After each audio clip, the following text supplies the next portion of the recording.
Kenapa tak tidur lagi, ha?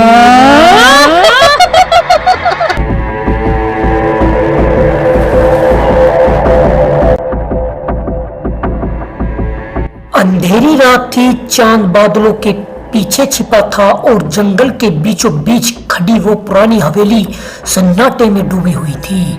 शहर से दूर उस हवेली के बारे में कई कहानी प्रचलित थी।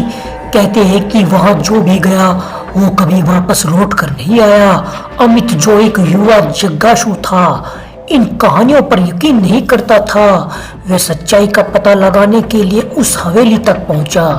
जैसे ही वह हवेली के दरवाजे पर पहुंचा, एक ठंडी हवा का झोंका उसके चेहरे से टकराया। दरवाजा बिना छुए ही खटखट की आवाज के साथ खुल गया। अंदर घुसते ही उसने देखा कि हवेली के अंदर सब कुछ जंग खा चुका था। छत से मकड़ियों के जाले लटक रहे थे और फर्श पर सूखे पत्ते बिखरे थे। तभी एक तस्वीर पर उसकी नजर पड़ी। तस्वीर में एक महिला थी जिसकी आंखें घूर कर अमित को देख रही थी। कौन हो तुम? एक धीमी डरावनी आवाज गूंजी। अमित ने मुड़कर देखा पर वहां कोई नहीं था। वह हिम्मत जुटाकर आगे बढ़ा।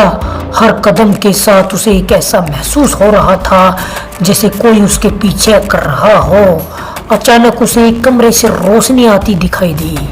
कमरे के अंदर एक पुरानी डायरी रखी थी। उसने उसे खोला तो पन्नों पर खून सा लिखा था, जो इस रहस्य को जानने आएगा उसे अपनी जान से हाथ धोना पड़ेगा। अमित ने डायरी को बंद किया और कमरे से बाहर निकलने की कोशिश की, लेकिन अब हवेली के दरवाजे बंद हो चुके थे। हर दीवार पर खून से वही संदेश लिखा था। तभी पीछे से किसी ने उसके कंधे पर हाथ रखा। अमित डर के मारे मुड़ा तो देखा कि वही तस्वीर वाली महिला उसके सामने खड़ी थी। उसकी आंखें खून जैसी लाल थी और चेहरा बहुत ही डरावना था। तुम, महिला ने धीमी आवाज में कहा, तुमने मेरी शांति भंग की है। अब तुम इस हवेली का हिस्सा बनोगे। अमित की चीख हवेली के सन्नाटे में गुम हो गई। अगली सुबह जब गांव वाले हवेली के पास पहुंचे तो अमित का कोई नामो निशान नहीं मिला। कहते हैं कि अब भी अमित की आत्मा उस हवेली में भटकती है और जो भी वहां जाता है उसकी कहानी वहीं खत्म हो जाती है।